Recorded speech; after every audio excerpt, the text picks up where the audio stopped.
আমি আব্দুল কাদের বড় হয়ে মেহবুব হব না আশিক হব বলে দাও। তিনি তখন বলছেন আগামী কাল আসবে তুমি উত্তর পাবে। সুবহানাল্লাহ সুবহানাল্লাহ। চলে গেলেন।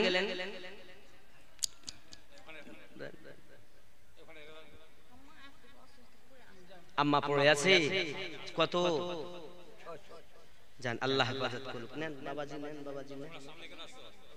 হ্যাঁ বাবা, আমার মা, আপনারা যেখানে আছেন থাকুন, আল্লাহ আপনাদের নিয়ত পূর্ণ করুক। মা, খালা, আপনারা যে বসে আছেন, একটি মা যদি নেককারিনী হয় 1000 পুরুষের থেকে ওই মায়ের দাম আল্লাহর নিকটে বেশি। সুবহানাল্লাহ। আপনি জানেন না মায়েদের কত মর্যাদা আমার নবী দিয়েছেন। যাই হোক বাবা, আমার মায়েরা ভালো করে শুনুন। এমনি করে আপনার কেনা পৃথিবী সরজমিনে তিনি আপনার রোনাদারি করেন প্রত্যেক রাত, কিন্তু মনিব যখন এমনি করে আঘাত করে তার কষ্ট সে সহ্য করতেছে বাবা। হযরত গাউসে পাক আব্দুল কাদের জিলানী রাদিয়াল্লাহু তাআলা আনহু সকালবেলা উঠেছেন, উঠে আপনার কেনা টুকটুক করে চলে গেছেন ওই জায়গায়, গিয়ে দেখে মালিক কালান্দার আর ওই জায়গাতে নাই।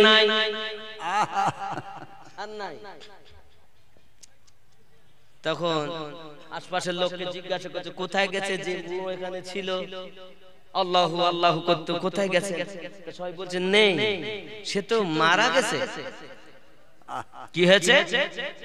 মারা গেছে, মারা গিয়েছে। কোথায় দাফন হয়েছে? কোথায়? সেই লোককে আবার দাফন করে নাই কেউ, ওই ময়দানে ফেলে এসেছে। দেখো কে চিল কাকে তাকে ঠুকে ঠুকে খাচ্ছে। যাও ভালো করে বোঝেন।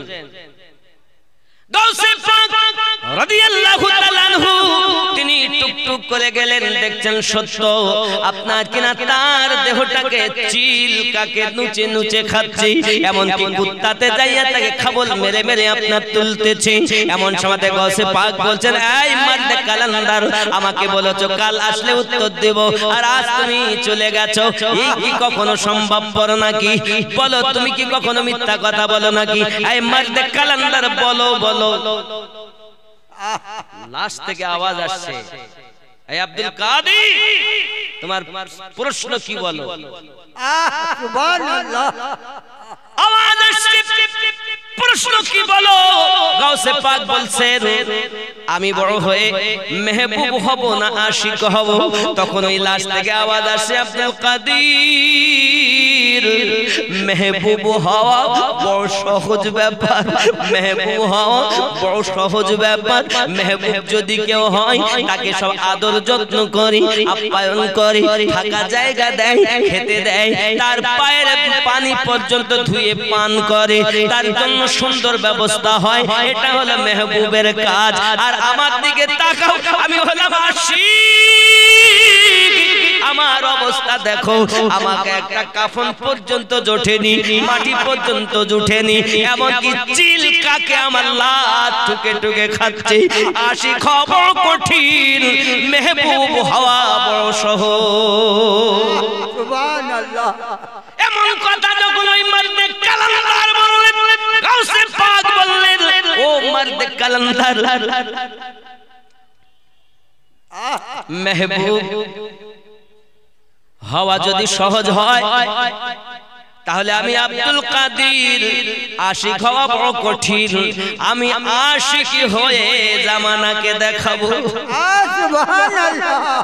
যুবক রে, আমার গাউসে পাক রাদিয়াল্লাহু তাআলা শুধু কেমন আশিক হয়েছিলেন বাবা। আশিক আর মেহবুবের মধ্যে একটুখানি পার্থক্য মারদে কালান্দারের কাছ থেকে তিনি নিলেন। আব্বাজি আমার অনেক কথা, এই জন্য আমি আপনাদেরকে বলি, আমার গাউসে পাক এমন করে আপনার মাদ্রাসায় ভর্তি হয়ে গেলেন, পড়াশোনা শেষ করেছেন। পড়াশোনা শেষ করার পরে যখন উনি পড়তে গিয়েছিলেন, মা তাকে শিক্ষা দিয়েছিলেন একটি কথা, বেটা কখনো যেন মিথ্যা কথা বলবে না। সুবহানাল্লাহ। যাওয়ার পথে 60 জন টাকু সর্দারকে আপনার মুসলমান বানিয়েছিলেন। হে যুবক আমার, অনেক কথা গাউসে পাক রাদিয়াল্লাহু তাআলা আনহু এবার মাদ্রাসার পড়াশোনা শেষ করে উনি যখন আপনার কিনা মাদ্রাসায় গিয়েছিলেন, ওনার বয়স ছিল তখন 18 বছর। আর মা সন্তান জন্ম দিয়েছিলেন তখন আম্মা জানের বয়স ছিল 60 বছর। খেয়াল করবেন, উম্মুল খায়র ফাতেমা 60 বছর বয়সে মা হন, গাউসে পাকের 18, তাহলে 60 আর 18 78 বয়স, 78 বছর বয়স আম্মা জানের। তখন তিনি যাচ্ছেন, এ যাওয়ার সময় অনেক ঘটনা ওগুলো বলছি না। এখন মাদ্রাসাতে পড়াশোনা সমাপ্ত করে উনি জঙ্গলে চলে গেলেন। জঙ্গলে যাওয়ার পরে উনি জঙ্গলে আল্লাহ আল্লাহ করতেছেন বাবা। এমনকি 1 মাস 2 মাস 3 মাস খাওয়া নাই, 1 বছর কোনো খাবার নাই। গাউসে পাক আল্লাহ পাকের ইবাদত বندگی করতেছেন রাত দিন ইবাদত বندگی করে। এমনকি গাউসে পাক উঠে দাঁড়াতে পারেন না, আল্লাহর ইবাদতে মশগুল হয়ে আছেন, কারণ তিনি বলেছিলেন আমি আশিক হয়ে দেখাবো। সুবহানাল্লাহ। যুবকরে আমার গাউসে আজম আব্দুল কাদের জিলানী রাদিয়াল্লাহু তাআলা আনহু এত ক্লান্ত বোধ, হে বাবাজি আমার, গাছের পাতা পর্যন্ত উনি চিবিয়ে খেয়েছেন। হে যুবকেরা আবার এমনি করে তিনি আশিক সেজেছেন। তিনি পৃথিবীর সাথে জমিনে এমনি করে চলতে চলতে একদিন গাউসে পাক বলেন আমি এমনি করে চলতে চলতে একটা মসজিদে এসেছি। এখন সেই মসজিদে একটা লোক ঢুকে গেল, ওই লোকটার কাছে একটা ঝোলা রয়েছে, ওই ঝোলা থেকে কিছু খাবার বার করেছে, আর আপনার কিনা সে লোকটা খেতে আরম্ভ করে দিয়েছে। তার আমি তো চোখ খুলতে পারি না, যা করে চোখটা চেয়ে আছি তার দিকে, আর আমার এত ক্ষুধার জ্বালা, সে যে নিজের মুখে হা করে খাবার ভরে, তার খাবার দেখে আমার নিজের মুখটা হা হয়ে যায়। এমন সময় আমার দিকে যখন তার নজর পড়লো, সে আমাকে ইশারা করলো আয় পাগলের দিকে এসো। আমি তার সন্নিকট হলাম। সন্নিকট হওয়ার পরে তিনি আমাকে বলতেছেন লে, খুব কষ্ট করে গেছি ওনার কাছে।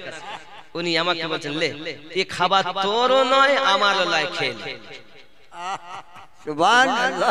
গাউসে পাক বলছেন তোমারও নয় আমারও নয়, আমাকে খেতে বলছি, কিরা করে খাবো? সঙ্গে সঙ্গে বলেন না, এ খাবার খাওয়া যাবে না। আগে বলেন কেন আমার নয় তোমারও নয়, খাও। আমি মনে করলাম তোমার খাবার আমায় দিচ্ছ, কিন্তু এখন বলছে আমারও নয় তোমারও নয়, খাও। সঙ্গে সঙ্গে বলছি না, বললে আমি খাবো না। এমন সময় তিনি বলছেন বাবা আমার বাড়ি হলো জেলানগরে, বাগদাদের জেলার নগরে আমার বাড়ি, আমার গাউসে পাকের বাড়ি হলো জেলানে।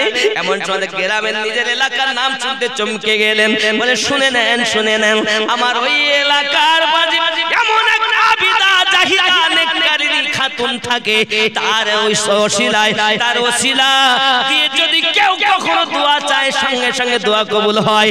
যদি এলাকায় বৃষ্টি না হয়, ওই মহিলাটার ওসিলা দিয়ে যদি দোয়া চায় আল্লাহ সঙ্গে সঙ্গে বৃষ্টি দিয়ে দেয়। তিনি কে? সঙ্গে সঙ্গে তিনি বলছেন জানেন না, তিনি উম্মুল খায়র ফাতিমা। সুবহানাল্লাহ। গাউসে পাক তার মায়ের কথা শুনতেছি, এমন তিনি আমাদের এলাকায় মহল্লায় বসবাস করেন। আমি তেজারাতে আসছিলাম, আমাকে তিনি ডেকে বললেন আয় বাবা আমার, তুমি যখন যাচ্ছ আমার আব্দুল কাদেরকে আমার পক্ষ থেকে এই আশরাফি গুলো দিয়ে দেবে, দিরহাম গুলো দিয়ে দেবে। আমি এসেছি খুঁজে খুঁজে আমার সমস্ত অর্থগুলো শেষ হয়ে গেছে। আজকে প্রথম সেই খাতুনের দেওয়া অর্থ থেকে আমি খাবার কিনে এই মসজিদে ঢুকেছি, আর তুমি আমার কাছে খাবার চেয়েছো, তাই বলেছি তোমারও নয় আমারও নয়, খাও। সুবহানাল্লাহ। ওলি দিগের রাজা মহারাজ নাও মোদের সালাম খানি, আব্দুল কাদের যে নি অলি দিগের রাজা মহারাজ নমদের সালাম খানি আব্দুল কাদির খুব জোরে আব্দুল কাদির যে আনি কৃপা করে রাখো মোদের লাজ ও গো কুতুবে রব্বানি আব্দুল কাদির যে আনি অলি দিগের রাজা মহারাজ নমদের সালাম খানি আব্দুল সুবহানাল্লাহ রসুল পাকের তুমি পিয়ার মাওলা আলী নয়ন তারা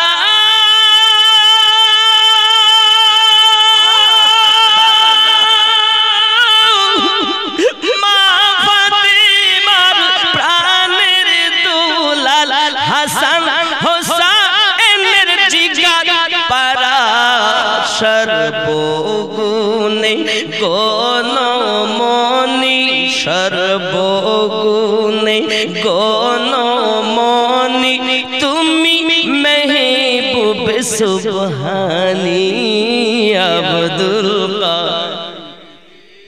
হয়নি বাবা এই আওয়াজে বলা যাবে না আরো জোরে আব্দুল জিলানী অলি দিগের রাজা মহারাজ নমদের সালাম খানি আব্দুল কাদের জিলানী আনি কৃপা করে রাখো মোদের লাজ ও গো কুতুবে রব্বানি আব্দুল কাদির যে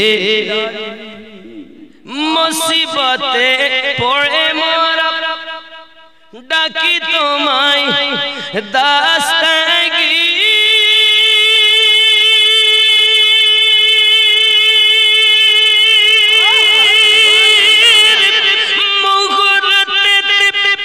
উদ্ধার করো ও গো মোদের পীর জোরে বল সুবহানাল্লাহ নাই তুলনা বিশ্ব মাঝে নাই তুলনা বিশ্ব মাঝে তুমি মেহবুব সুবহানি আব্দুল কাদের নি অলি দিগের রাজা মহারাজ নমদের সালাম খানি আব্দুল কাদের জিলানী মুসিবতে পড়ে মোরা ডাকি তোমায় দাস্তাগি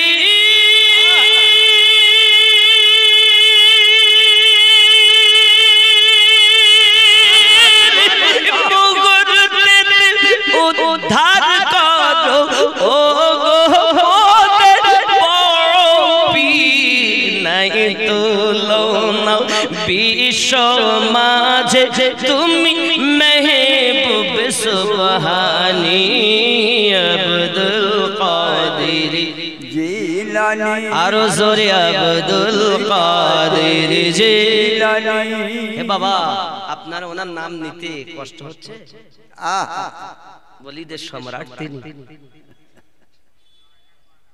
আব্বাজি শুধু তাই নয় আরো একটি এর সঙ্গে আরেকটি কলি বলি নজদি ওয়াহাবির ফিতনায় পড়ে যায় বুঝি মোদের ঈমান